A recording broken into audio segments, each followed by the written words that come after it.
Candidate था बाड़मेर जैसलमेर लोकसभा 2014 और मैंने मोदी जी से मन से भाजपा ज्वाइन की थी बालोतरा से और अभी भाजपा में भी सेवा कार्य कर रहा हूँ। विचार परिवार और संगठन से जुड़ा हुआ हूँ।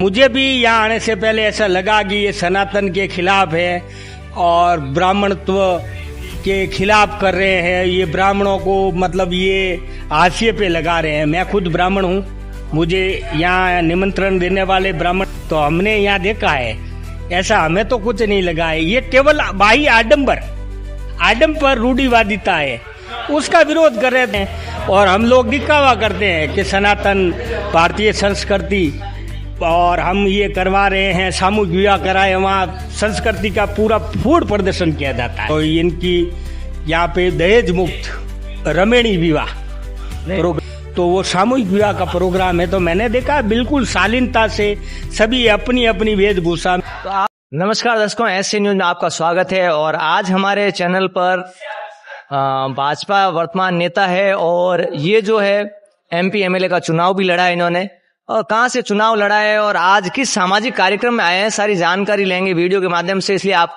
वीडियो में बने रहें। पहले उनके मुखारबिन से ही पूरा परिचय लेंगे, सामाजिक मुद्दों पर भी ये काम करते हैं। नमस्कार जी। नमस्कार जी। नमस्कार। क्या नाम है सर आपका, पूरे परिचय? मेरा नाम मालम सिंह राजपुरोहित है। मैं समाज सेवा से जुड़ा हुआ हूँ, किसान हूँ और मैंने पूर्व में बसपा से एमएलए का चुनाव लड़ा था आवर से और बाद में मैं लोकसभा का कैंडिडेट था बाड़मेर जैसलमेर लोकसभा 2014 और मैंने मोदी जी से मन से भाजपा ज्वाइन की थी बालोतरा से और अभी भाजपा में भी सेवा कार्य कर रहा हूँ। विचार परिवार और संगठन से जुड़ा हुआ हूँ। मूल आप कहाँ से हैं? कौन सा गांव है, कौन सा जिला है? मैं ओसिया से हूँ, ओसिया जोधपुर। मेरा ओसिया के पास ही गांव है, छोटा सा बासनी पुरोहितान, ओसिया के अंदर ही आता है। मुझे ये निमंत्रण 1 महीने पहले मेरे मित्र और मेरे अजीज है बड़ा बात से चंद्र सिंह जी ने हमें बोला था कि कभी प्राकट्य दिवस पे हमारा 3 दिन का प्रोग्राम होगा सोजत के अंदर। और मैं काफी टाइम से जब भी जाता हूँ प्रभु सिंह जी माँ साहब और चंद्र सिंह से चर्चा होती है, कई बार ये कहते हैं कि एक बार सोजत चलो। मैंने कहा बहुत बड़ा प्रोग्राम है तो मैं नजदीक से जाके हर जगह जाना चाहिए। कोई भी पंथ संप्रदाय है और मनुष्य जन्म एक ऐसा है जो मोक्ष योनि। तो आप जैसे यहाँ पधारे तो यहाँ आने पर क्या क्या व्यवस्थाएं देखी, क्या अवलोकन किया आपने? यहाँ अंदर घुसते ही मुझे सबसे बड़ी व्यवस्था ये थी कि पिन ड्रॉप साइलेंट था। गाड़ियों की व्यवस्था शुरू से ही, हम यहाँ रूपावास चाड़वासी रूट से आए थे तो यहाँ से गाड़ियां बिल्कुल बिना किसी प्रशासनिक दबाव में स्वयं सेवक यहाँ इनके जो अनुयायी है वही खड़े थे और बिल्कुल सरल भाव से वो केवल सत साहिब कर रहे थे और ऐसा अभिवादन कर रहे थे, इशारा कर रहे थे। उस इशारों से ये भीड़ पूरी मॉनिटरिंग हो रही थी।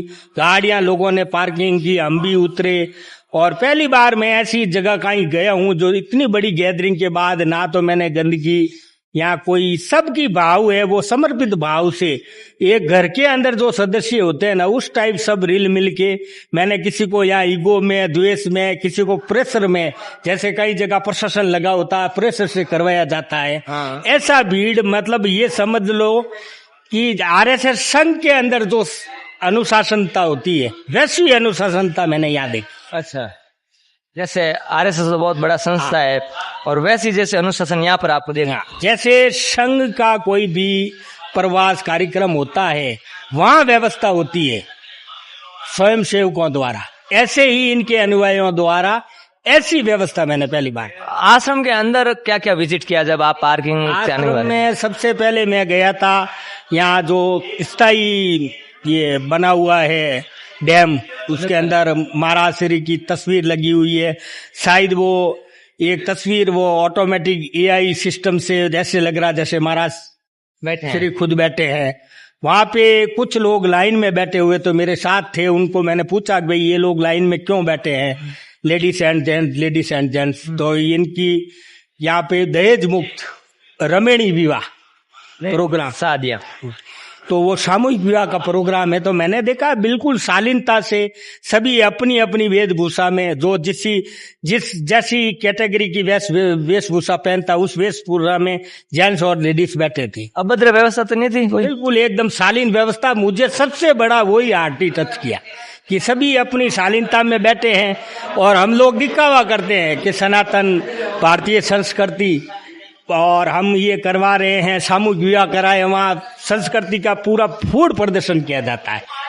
डीजे बनता है, साउंड बजता है, अर्धनग्न अवस्था में लेडीज डांस करती है, जेंट्स अभद्र व्यवस्था में रहते हैं और ये भीड़ भाड़ बिखेरना ढोलना ऐसा कुछ नहीं था। वो बाराती लोग आए हुए थे, सामने टेंट के अंदर ये डैम बना, वहाँ बैठे थे, भोजन वगैरह उनका सबका चल रहा है, भोजनशाला चल रही है। मुझे अच्छा, जैसे आपने ये व्यवस्था देखी, भोजन प्रसादी व्यवस्था कैसी थी?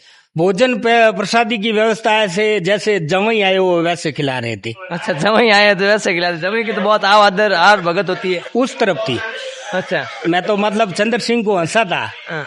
मैं भाई मैं आपके कनौड़िया का जवई हूँ, तो हो सकता है उस वैसे हिसाब से व्यवस्था। बहुत ही आपने सुंदर बात की, जैसे घर में जवाई आते हैं यानी अपने दामाद आते हैं तो उनकी जैसी व्यवस्था होती है वैसी व्यवस्था यहाँ आम इंसान की हो रही है। तो जैसे भोजन की व्यवस्था बताइए आपने, आध्यात्मिक प्रदर्शनी लगी उसके बारे में क्या विचार है, क्या हुआ? आध्यात्मिक प्रदर्शनी में मैंने कुछ जैसे संशय होते हैं तो इनके पास मेरे ख्याल से सैकड़ों पुराने अपने दर्शन से के संबंधित शास्त्र हो, अपने वेद उपनिषद गीता बाइबल कुरान गुरु ग्रंथ साहिब ऐसे करके तमाम तरह के इनके पास सैकड़ों तरह की वहाँ बुकें वहाँ ग्रंथ थे। उनके अंदर बारी बारी से मैंने 10 तरह के ग्रंथ, गीता के अंदर मैंने ये अपने गुरु नानक साहिब की वाणी थी साकी, उसमें बाइबल में कुरान में मैंने खुद ये कि भाई इसका कहाँ प्रमाण है कि कबीर ही अवतरित होते हैं, कबीर ही भगवान है। इसका प्रमाणिक तो कम से कम मैंने 20 किताबों के अंदर देखा है, इसमें प्रमाण है। और वाक्य में आपने ये देखा कबीर जी परमात्मा ये ग्रंथों में देखा आपने? उन ग्रंथों में जिक्र है कबीर जी का।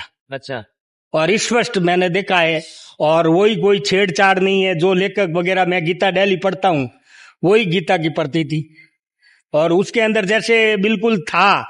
मैं यहाँ आने से पहले मेरे ये था कि वो भगवान कहते हैं कृष्ण के तू मेरी शरण में, जबकि उसमें वो बताया हुआ है कि तू उसकी शरण में जा जिसे तेरा आवागमन मिले। मतलब आपके गीता और वेदों का भी आपको वहाँ जिक्र इससे पहले कुछ लोगों ने मुझे कहा था कि वहाँ आप जाते हो ये कोई पंथ है। मैंने जो क्राइटेरिया बना के रखा था, मेरे जो जीवन में था कि ऐसा मुझे वहां मिलेगा, उन्होंने कहा कि एक जाते ही आपको खीर खिलाएंगे और उसके बाद आपका ये ब्रेन वॉश हो जाएगा। ब्रेन वॉश हो जाता है, वो हेपेटाइटिस वो करते हैं ना, वो हो जाएगा। अच्छा, ये बात तो रह गई, आपने व्यवस्थाओं की बात बताई, बहुत सुंदर व्यवस्थाएं हैं जो भी है। लेकिन संत रामपाल जी महाराज कुछ सामाजिक कार्य और कर रहे हैं, जैसे यहाँ पर ब्लड डोनेशन कैंप भी था, उसके बारे में आपका क्या विचार है? ब्लड डोनेशन कैंप है, ये कहते हैं हर जगह हमारे जो आश्रम है वहाँ पे वहाँ ये सभी सेवाएं जो यहाँ प्रदर्शित हो रही है वहाँ पे भी है। तो बहुत अच्छा प्रयास है। नशा मुक्ति के लिए संदेश है यहाँ पे, शुद्ध सात्विक भोजन है, जीव हत्या वगैरह इसके लिए भी कहीं प्रदर्शनी में पूरा देखा है। प्रदर्शनी में कबीर साहब से जीवन से लेके कुछ वृत्तांत है वो भी प्रदर्शनी में हमने देखा है। और कुछ ये जो समाज सेवा के लिए गरीब शादी वगैरह ये करवाते ही हैं, किसी के लिए अगर अनाज वगैरह नहीं है तो ये एक नारा चला है संत रामपाल जी महाराज ने, रोटी कपड़ा चिकित्सा शिक्षा और मकान हर जरूरत उनको दे रहा कबीर भगवान। ये संत रामपाल जी महाराज के आशीर्वाद से चल रहा है और मकान नहीं बना के दे रहा है, अन्न सेवा कर रहे हैं। किसानों के लिए उन्होंने किसान बचाओ मजदूर बचाओ अभियान चलाया जिसमें मोटर पाइप निःशुल्क दी। तो इसके बारे में आपके क्या विचार है? नहीं, बहुत बड़ी समाज सेवा का मतलब निस्वार्थ भाव से समाज सेवा का ये प्रोग्राम है। कुछ लोग जैसे जो भी समाज सेवा करते हैं उससे ज्यादा रिटर्न चाहते हैं। कई बार ऐसा होता है कि लोग 5-10 दर्जन भर केला बांटते हैं और एक एक केला उस हॉस्पिटल में गरीब के हाथ आता है, दूसरे दिन अखबार में फोटो छपती केले के साथ, तो वो गरीब मर जाता है सारा कि एक केले के लिए मेरा नाम आ गया। तो ये नाम के लिए नहीं कर रहे हैं, ये वाकई में सेवा कर रहे हैं। एक और जानना चाहेंगे आपसे, जैसे आप भी ब्राह्मण फैमिली से बिलोंग करते हैं, आपको जिनने निमंत्रण दिया वो भी ब्राह्मण फैमिली से बिलोंग करते हैं, क्या आपको लग रहा है यहाँ आकर कुछ ब्राह्मण विरोधी है या हिंदू विरोधी गतिविधियां हो रही है यहाँ? मुझे भी यहाँ आने से पहले ऐसा लगा कि ये सनातन के खिलाफ है और ब्राह्मणत्व के खिलाफ कर रहे हैं, ये ब्राह्मणों को मतलब ये हाशिए पे लगा रहे हैं। मैं खुद ब्राह्मण हूँ, मुझे यहाँ निमंत्रण देने वाले ब्राह्मण हैं और आप भी मीडिया से है तो आप भी ब्राह्मण हो, तो हमने यहाँ देखा है, ऐसा हमें तो कुछ नहीं लगा है। ये केवल बाही आडंबर रूढ़िवादिता है, उसका विरोध कर रहे हैं, तो वो तो हमेशा से विरोध हुआ है। समाज को क्या मैसेज देना चाहेंगे? समाज को मेरा तो यही मैसेज है कि आप स्पष्ट और प्रमाणिक आधार, तथ्यों के आधार पर किसी चीज को मानो। बाकी लोगों के कहने से, सुनने से ये जब भी आपको पता है कि हमारा जो इतिहास लिखने के लिए बाहर के हिस्टोरी राइटर आए थे, उन्होंने ये कहावत कही थी कि जब हिंदुओं को इतिहास के बारे में पूछा गया तो वो मनगढ़ंत कहानियां बनाने लगे। तो इसलिए मनगढ़ंत कहानियों पे ध्यान नहीं दे, आपके पास स्पष्ट जो साक्ष्य है उसको, तथ्यों को आप मान। आप यहाँ पता है आपसे किसी प्रकार का चंदा या रुपया पैसा तो नहीं लिया आप? ऐसा मैंने मतलब ऐसा कोई भी प्रोग्राम होता है ना धार्मिक, भाई नेताओं को बुलाते हैं, क्या पता पैसे के लिए दान पेटियां ही दिखती है। यहाँ पे दान पेटी में अगर हम इच्छा हो किसी की तो ढूंढनी पड़ती है, एकाध होगी, बाकी मैंने नहीं देखी कहीं।